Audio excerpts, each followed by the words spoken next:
Bonjour et bienvenue dans Une Première qui s'ouvre sous le regard sévère d'Angela Merkel. Achtung, attention, écrit Libération en une. Une mise en garde qui résume la défiance de certains responsables allemands vis-à-vis de la France qui serait devenue le plus gros problème de la zone euro. C'est ce qu'affirment 5 économistes qui conseillent le ministre des Finances allemand. Une panique allemande qualifiée par Pierre Moscovici de tempête dans un verre d'eau.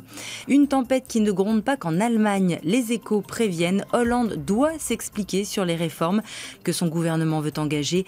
Demain, le président tiendra sa première conférence de presse pour, dit-il, clarifier sa politique. De l'inquiétude et de la colère, c'est aussi ce que ressentent les internes et des chirurgiens qui sont en grève ce lundi, comme le rappelle Le Figaro en une. Dans son édito, Yves Tréhard estime que la médecine libérale est en danger.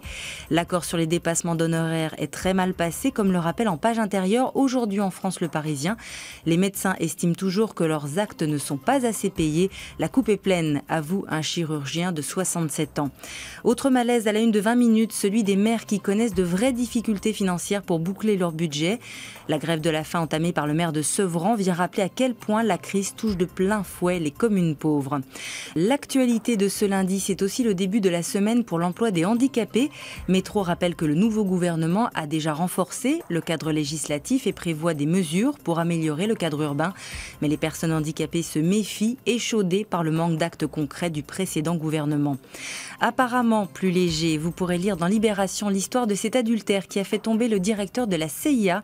Considéré comme l'un des plus grands généraux américains, le général Petraeus a démissionné de son poste. Cet homme intelligent à la tête d'une des plus puissantes organisations de la planète n'a pas réalisé que sa relation avec une femme de 20 ans, sa cadette, ne pouvait pas rester secrète.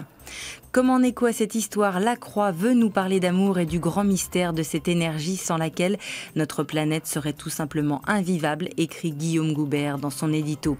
Avec trop de gaz à effet de serre, elle le deviendra sûrement. À voir dans Libération cette photo qui permet de visualiser ce que représente une seule journée d'émission de CO2 à New York. Allez, respirez à fond. Bon courage et à demain.